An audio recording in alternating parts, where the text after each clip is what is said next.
50 kilo अनार की घूस लेने का दरोगा गिरफ्तार। केस से नाम निकालने के लिए रखी थी ये डिमांड। उत्तर प्रदेश पुलिस में भ्रष्टाचार के खिलाफ चल रहे अभियान के तहत मेरठ में एक बड़ी कार्यवाही सामने आई है। एंटी करप्शन टीम ने गंगानगर थाने में तैनात वरिष्ठ उप निरीक्षक प्रकाश चंद को 20,000 रुपए की रिश्वत लेते रंगे हाथों गिरफ्तार किया।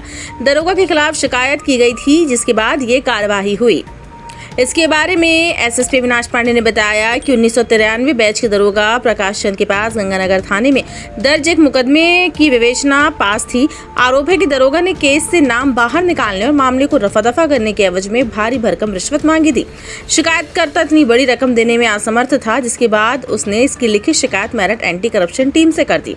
शिकायत की गोपनीयता से जांच करने के बाद एंटी करप्शन टीम ने दरोगा को पकड़ने के लिए बाकायदा जाल बिछाया। तय रणनीति के तहत जैसे ही शिकायतकर्ता ने रिश्वत की पहली किस्त के रूप में 20,000 दरोगा प्रकाश चंद को थमाए, वैसे ही आसपास सादे कपड़ों में मुस्तैद एंटी करप्शन टीम ने धावा बोल दिया।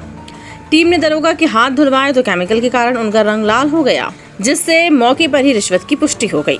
वरिष्ठ पुलिस अधीक्षक अविनाश पांडे ने बताया कि आरोपी दरोगा प्रकाश चंद के खिलाफ भ्रष्टाचार निवारण अधिनियम की सुसंगत धाराओं के तहत थाना सिविल लाइन संबंधित थाने में मुकदमा पंजीकृत कर लिया गया है।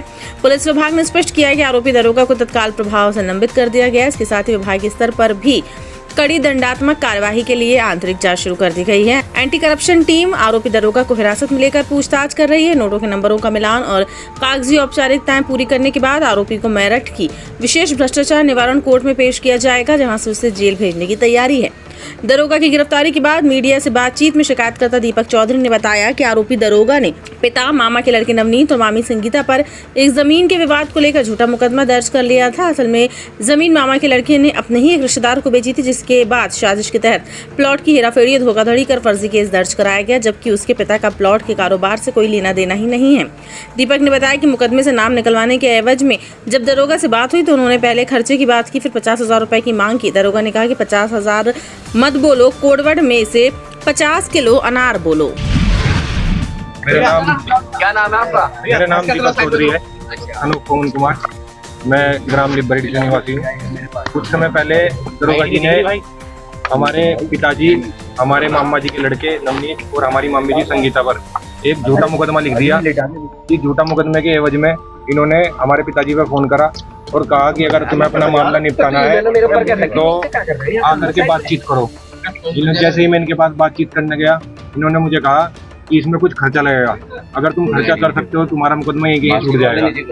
उसके बाद जब मैं इनके पास मिलने गया तो इन्होंने मुझे कहा कि मुझे 50,000 रुपये चाहिए। 50,000 इन्होंने कहा 50,000 मत बोलो, 50 किलो अनार बोलो, मुझे 50 किलो अनार चाहिए। मैंने कहा ठीक है सर। फिर इनके और मेरे बीच बातचीत हुई तो 20,000 रुपये पे ये एग्री हो गए। इन्होंने कहा कि 20,000 रुपये बाद में आपके पिताजी का नाम काट दूंगा, मुझे पता है वो बेगुनाह है। फिर उसके बाद मैं इनके पास आया आज, इन्होंने मुझे कहा कि पुलिस लाइन आ जाओ। वहाँ पे जाकर के मेरी इनकी बातचीत हुई। इन्होंने कहा कितने पैसे लेकर के आए हो? मैंने कहा सर 20,000 रुपये लेकर के आए हो।